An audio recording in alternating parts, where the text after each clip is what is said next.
उद्धव ठाकरेंसोबत कोणी शिल्लक राहणार नाही. आजचा राजन साळवीचा प्रवेश म्हणजे उद्धव ठाकरेंच्या सनसनीत कॉन्फिडन्स आहे, राजकीय कॉन्फिडन्स. आणि याच्यापुढे असे अनेक कानपट्या उद्धव ठाकरेंना भेटणार आहेत महाराष्ट्रातून. तुम्हाला लवकरच कळेल. ही नांदी आहे, ही सुरुवात आहे फक्त. ये तो झाकी है, अभी बहुत कुछ बाकी है. भाई राजन साळवींचे तुमचे संबंध किती जिव्हाळ्याचे राहिले तरी आता ते तुमच्याकडेच येत आहेत किंवा आपल्या पहिल्या शिवसेनेकडे येतात असं म्हणूया, निष्ठावंत. कसं बघता या सगळीकडं मैत्रीकडं तुमच्या? नाही, राजन साळवींनी संबंध महाराष्ट्रात दाखवून दिलं की मी उद्धव ठाकरेला शेवटपर्यंत साथ द्यायचा प्रयत्न केला, पण आज त्यांच्याकडे सगळं संपलेलं आहे, काय शिल्लक घालून नाही. त्यांनी बाळासाहेबांच्या पाठीवर जे खंजूक बसलं ते आता सगळ्यांना पटतंय. राजनचे माझे सख्या भावासारखे संबंध, माझ्या लहान भावासारखं राजन आहे.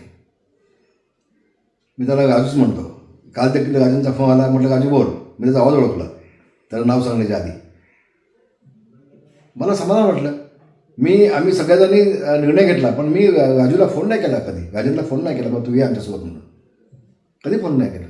कदाचित त्यावेळेला बदल झाला तिकडे असता, मी बोललो असतो, पण मी नाही बोललो. मी त्यावेळेला कालपर्यंतचा फोन आला, भाई मी सोबत येतो तुमच्या,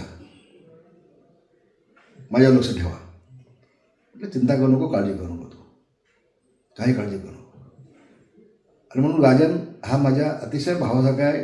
वर वैभव नाईकचे माझे संबंध जवळचे आहेत. तुम्ही वैभव नाईकला विचारून घ्या, मी त्याला आता पण कधीच फोन नाही केला, कधीच नाही फोन केला, बिलकुल नाही. आम्ही कोकणातले सगळे आमदार आम्ही एकत्र होतो कालपर्यंत. आता दुर्दैवानं अशा काही गोष्टी घडल्या, नाईलाजानं आम्हाला उद्धव ठाकरेला सोडायला लागलं.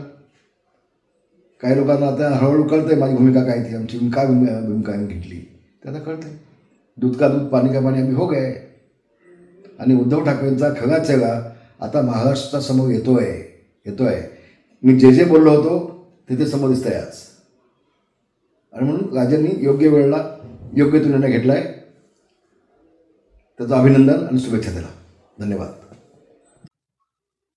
भाई राजन साळवी यांचा पक्षप्रवेशात होतोय. खूप तुम्ही अगोदरपासून मी बोललो होतो ना, पण मी आधीच सांगितलं होतं उद्धव ठाकरेंसोबत कोणी शिल्लक राहणार नाही. आजचा राजन साळवीचा प्रवेश म्हणजे उद्धव ठाकरेंच्या सनसनीत कॉन्फिडन्स आहे, राजकीय कॉन्फिडन्स. राजकीय दृष्ट्या म्हणतोय मी, आता नाही, राजकीय दृष्ट्या दिलेली ही कॉन्फिडन्स आहे राजन साळवींनी. आणि याच्यापुढे असे अनेक कानपट्या उद्धव ठाकरेंना भेटणार आहेत महाराष्ट्रातून. तुम्हाला लवकरच कळेल. अजून पुष्कळशी नावं आहेत, पुष्कळशी लोक रांगेमध्ये उभे आहेत प्रवेशासाठी. कोणी शिल्लक राहणार नाही उद्धव ठाकरेकडे. शेवटी हम दो हमारे दो एवढंच मातोश्रीमध्ये शिल्लक राहणार आहे. बाकी सगळं कोण शिल्लक राहणार नाही यांच्याकडे आपल्याला पाहायला मिळेल.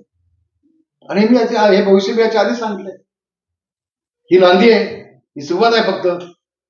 ये तो झाकी है, अभी बहुत कुछ बाकी है. धन्यवाद. जय महाराष्ट्र.